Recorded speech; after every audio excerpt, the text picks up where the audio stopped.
መስከረም 15 ዕለተ ሐሙስ የማለዳ ጸሎት። እግዚአብሔር ሆይ ስለዚህ ጊዜ እናመሰግንሃለን። አብረህን ስለቆየ፣ አብረህን ስለሆንክ፣ በችግራችን ጊዜ አብረህን ስለተገኘ እግዚአብሔር ሆይ እንደሌላው ሳይሆን ትተኸን ስላልሄድክ እግዚአብሔር ሆይ በኢየሱስ ክርስቶስ ስም እናመሰግንሃለን። እግዚአብሔር አባት ሆይ ያንተ ሀልዎት ያንተ መገኘት እንደ ቀልድ የምናየው ወይም የምንተወው እንደ ዋዛ የሚቆጠር አይደለም። አብሮነትህ እንድንቀጥል ምክንያት ሆኖናል። አብሮነትህ እንድንሄድ ምክንያት ሆኖናል። አብሮነትን እንድንበረታ አድርጎናል። በእግሮቻችን ቆመን እግዚአብሔር ሆይ በቤት እንድንጸና አድርጎናልና እናመሰግንሃለን። ካንተ የሚበልጥ ካንተ በላይ የተሻለ የሚያስብልን ለኛ መልካም የሆነ አምላክ የለምና እግዚአብሔር ሆይ እናመሰግንሃለን። ስለ መልካምነት፣ ስለ ቸርነትህ አብረህን ስለሆንክ እናመሰግንሃለን። ጌታ እግዚአብሔር ሆይ አሁን ደግሞ እንጸልያለን በጌታ በኢየሱስ ክርስቶስ ስም ቃልህን በልባችን እንድትሰውር ሕግህንም በቀንና በሌሊት እንደሚያሰላስለው ሰው እርሱም በወራጅ ውሃ ዳር እንደተተከለች ፍሬዋን በየወቅቱ እንደምትሰጥ ሰው እግዚአብሔር ሆይ እንድታረገን እንጸልያለን። አባት ሆይ በጌታ በኢየሱስ ክርስቶስም ቃል እንደዚህ ይላልና መዝሙረ ዳዊት ምዕራፍ 1 ከቁጥር 1 ጀምሮ በክፉዎች ምክር የማይሄድ በኃጢአተኞች መንገድ የማይቆም በፌዘኞች ወንበር የማይቀመጥ ሰው ብፁዕ ነው። ነገር ግን ደስ የሚሰኘው በእግዚአብሔር ሕግ ነው፣ ሕጉንም በቀንና በሌሊት ያሰላስለዋል። እርሱም በወራጅ ውሃ ዳር እንደተተከለች ፍሬዋንም በየወቅቱ እንደምትሰጥ ቅጠሏም እንደማይጠወልግ ዛፍ ነው። የሚሰራውም ሁሉ ይከናወንለታል ይላል ጌታ እግዚአብሔር በኢየሱስ ክርስቶስም እንደ ቃልህ በጌታ በኢየሱስም አባት ሆይ አንተን ደስ የሚያሰኝህን ቃልህን በልባችን እንድትሰውር በልባችን እንድታስቀምጥ ሕግህንም በቀንና በሌሊት እናስበው ዘንድ እንድትረዳን እግዚአብሔር ሆይ እጸልያለሁ።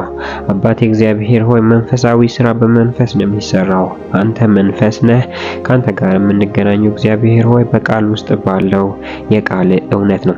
ስለዚህ እግዚአብሔር ሆይ በጌታ በኢየሱስ ክርስቶስም እንጸልያለን። ቃልህ በውስጣችን እንዲቀመጥ ቃልህ እግዚአብሔር ሆይ አንብበን በአእምሯችን ከዛም በልባችን ከዛም በእምነት ተዋህዶ በሕይወታችን እግዚአብሔር ሆይ ፍሬን እስኪያፈራ ድረስ ቃልህን በልባችን እንድትሰውር ቃልህን እግዚአብሔር ሆይ በቀንና በሌሊት እናስበውና እናሰላስለው ዘንድ አፕታይታችን እንዲከፈት እግዚአብሔር ሆይ እንጸልያለን።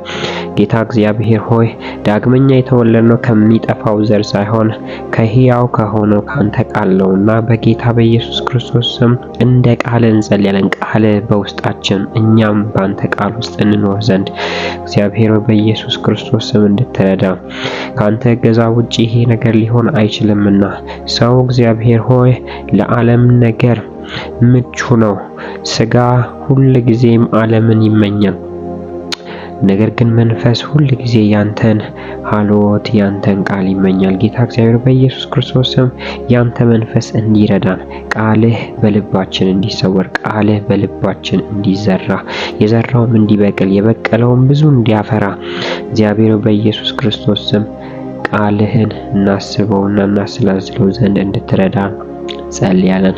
ጌታ እግዚአብሔር ሆይ ቃልን የሚያስቡና የሚያሰላስሉ እግዚአብሔር ሆይ በሚሄድበት ቦታ ሁሉ የሚያስቡት ነገር እግዚአብሔር የሚሰሩት ነገር ሁሉ እንደሚከናወንላቸው ተናግረሃልና በጌታ በኢየሱስ ክርስቶስም ይህንን በሕይወታችን እንድታረግ እንጸልያለሁ።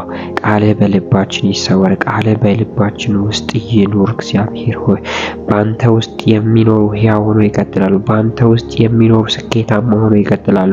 ጌታ እግዚአብሔር ሆይ አንተ የመርህ አምላክ ሆነ ሳለ ቃልህን በልቡ ለሚሰውሩ ቃልህን በልባቸው ለሚያስቡና ለሚያሰላስሉ ይከናወንላቸዋል እንዳልክ ፍሬያማ ይሆናሉ እንዳልክ እግዚአብሔር በወንዝ ዳር እንደተተከለች ዛፍ ፍሬዋን ያለ ወቅቱ እግዚአብሔር ሆይ በጋ ወይም ክረምት ሳይሆን ሁል ጊዜ እንደምታፈራ ምቹ ጊዜ ወይም ደግሞ መጥፎ ጊዜ በሆነ ሁሉ እግዚአብሔር ሆይ እንደምታፈራ ዛፍ ተናግረሃል። ጌታ ሆይ የተናገርከው ቃል በላያችን ላይ እንዲሆን ከቃል የተነሳ እግዚአብሔር ቃልህን ከማሰላሰላችን የተነሳ ፍሬያማ እንድንሆን በመንፈሳዊ ፍሬ እንድትባርከን፣ በበጎነት እንድትባርከን፣ በፍቅር እንድትባርከን፣ በቸርነት ራስን ዝቅ በማድረግ ለሌላው ማሰብ እግዚአብሔር ሆይ መንፈሳዊ ፍሬ የሚባሉ ደስታ፣ ፍቅር፣ ተስፋ፣ እምነት፣ ጸንቶ መቆየት እግዚአብሔር ሆይ ትጋትን በጌታ በኢየሱስ ክርስቶስም እንድትሰጠን እለምናለሁ። ካንተ የተነሳ እንቀጥላለን። ካንተ የተነሳ እግዚአብሔር ሆይ እንቆማለን። ካንተ የተነሳ እግዚአብሔር ሆይ ደልዳላ መሬት ይሆናል ተራራ አይሆነብም። ቃልህ በልባችን እንዲቀመጥ እጸልያለሁ። ባሪያህን ኤርሚያስን እንደዚህ አይደል ያልከው? አንተ ብላቴናነትን የሚያስንቅ እግዚአብሔር ሆይ ብላቴና ነኝ የምትለውን ሁሉ የሚያስተው ወደ ጎን የሚያስጥል አንድ ነገር እሰጥሃለሁ። እሱም ቃሌን በአፍህ አስቀምጣለሁ። ትተክልና ትነቅል ዘንድ ታፈርስና እግዚአብሔር እንዳልከው በጌታ በኢየሱስ ክርስቶስም ቃልህ በልባችን ይቀመጥ፣ በአፋችንም ይታወቅ፣ በአፋችን እንደ ማር መውጣት ይጀምር። እግዚአብሔር በጌታ በኢየሱስ ክርስቶስም እንጸልያለን። ቃልህ እንደ ማር እንዲጣፍጥ ጣፋጩ ድጋሚ አንተን እንድናነብ ቃልህን እንድናነብ በልባችንም እንድናስብና እንድናሰላስብ እንድትረዳን በጌታ በኢየሱስ ክርስቶስም እጸልያለሁ። ካንተ የተነሳ መቀጠል ይሁን። ከቃል የተነሳ እግዚአብሔር የቃል ረሃብ በልባችን እንዲሞላ ወደምንሄድበት ወደምንሰራበት በተለያዩ መስክ ላሉ እግዚአብሔር ቃልህን ማሰብና ማሰላሰል ይችሉ ዘንድ እግዚአብሔር ከዛም የሚገኘውን ፍሬ መልካም ፍሬ እግዚአብሔር በስራ መባረክ፣ በትዳር መባረክ፣ በትምህርት መባረክ የሚሰሩት ሁሉ ይከናወንላቸው። አባት ሆይ መንፈሳችንን እንድታነሳሳ በጌታ በኢየሱስ ክርስቶስ ጸለይን። ይህንን ስለምታደርግ እናመሰግናለን። በኢየሱስ ክርስቶስ ስም አሜን።